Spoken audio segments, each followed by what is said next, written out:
There are two brothers whose names are on 40,000 restaurants in 100 countries. Their faces are on none of them. They didn't get rich. One of them died, having never forgiven the man who took everything they built. The man who took their name built one of the most recognizable empires in human history. He's celebrated, studied. There's a movie about him. The brothers? Most people have never heard their story. This is the founding story McDonald's doesn't put in the annual report. It's 1940. Richard and Maurice McDonald, Dick and Mac to everyone who knows them, open a barbecue drive-in in San Bernardino, California. It's not remarkable, not yet. There are hundreds of drive-ins just like it across America. Long menus, slow service, food that takes 20 minutes and costs too much. The brothers watch their operation struggle. And then they do something almost no one in their industry is willing to do. They close the restaurant. They tear the whole model apart. What they build when they reopen in 1948 is genuinely new. They call it the Speedee Service System.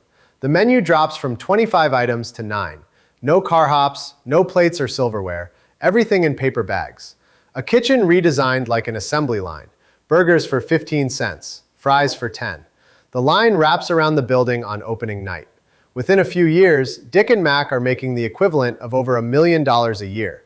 They have franchisees across multiple states. People are flying in from across the country just to study what they've built. They are, by every measure, a success. And then a 52-year-old milkshake machine salesman drives out to see what all the fuss is about. Ray Kroc is not doing well in 1954. He spent decades selling paper cups, real estate, milkshake machines. He's good at selling, but nothing has made him rich, and he knows it. Then an order comes in from a burger stand in San Bernardino. Not for one multi-mixer, not for two, for 8. 8 machines, 40 simultaneous milkshakes. Kroc has never heard of an operation that needed that kind of volume. He drives out, he parks across the street, he watches. What he sees is not a restaurant, it's a system. A perfectly choreographed assembly line producing identical food at impossible speed for an endless line of customers. He watches for hours. In his autobiography, Kroc writes, "I felt like Columbus discovering America." He goes inside. He meets Dick and Mac. He tells them he wants to take their system national. The brothers are skeptical. They're comfortable. They don't want to run an empire. Kroc makes them a deal. He'll handle everything. They won't have to do a thing. He becomes their national franchise agent. The brothers receive a fraction of every sale for the thing they invented. At the time, it seems fair enough. Nobody knows what's coming.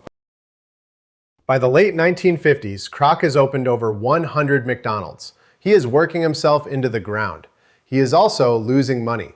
His financial advisor explains something that changes everything. Kroc isn't in the burger business. He's in the real estate business. Buy the land, lease it to franchisees, make money on both sides. Almost overnight, McDonald's becomes solvent, and Kroc starts to feel, with growing urgency, that the brothers are in his way. Every time he wants to change a supplier or adjust a recipe, he needs their sign-off. The brothers are careful, conservative. Kroc wants to move fast. The tension becomes unbearable. In 1961, he calls them.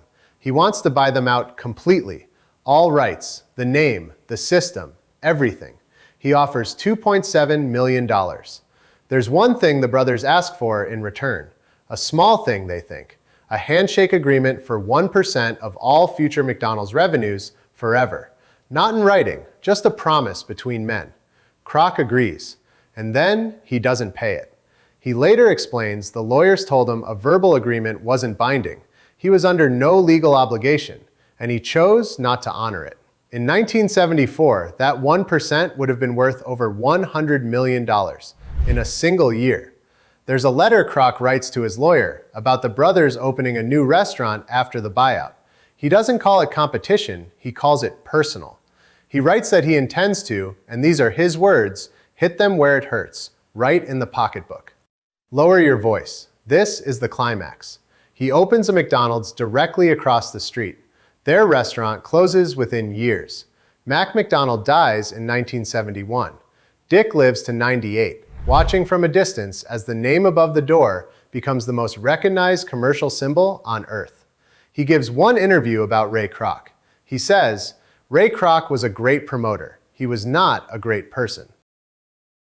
Today, there are 40,000 McDonald's in over 100 countries. 69 million people eat there every single day. The Speedee Service System, the thing Dick and Mac built on a parking lot in San Bernardino, that system is the foundation of every single one of those restaurants. Ray Kroc, he's in the Business Hall of Fame. There's a museum with his name on it. There is no Dick and Mac McDonald Museum. Here's what makes this story complicated and why it's not just a simple villain narrative. Ray Kroc didn't just take something, he built something. The brothers had been franchising for years and they never scaled it. They were content. Kroc was not. Without Kroc, McDonald's is almost certainly a regional California chain. Nobody outside the Southwest has ever heard of it. Without the brothers, Kroc is still driving around selling milkshake machines. The empire required both of them. History remembered one. Who builds an empire? The person who invents the thing or the person who scales it? Maybe the only way to build something that feeds 69 million people a day is to be the kind of person who makes hard calculations without flinching. Or maybe we just tell ourselves that because the alternative is too uncomfortable. That the people who actually invent things are almost never the ones who profit from them. Dick and Mac McDonald invented fast food. Their name is on the door. Everything else belongs to someone else.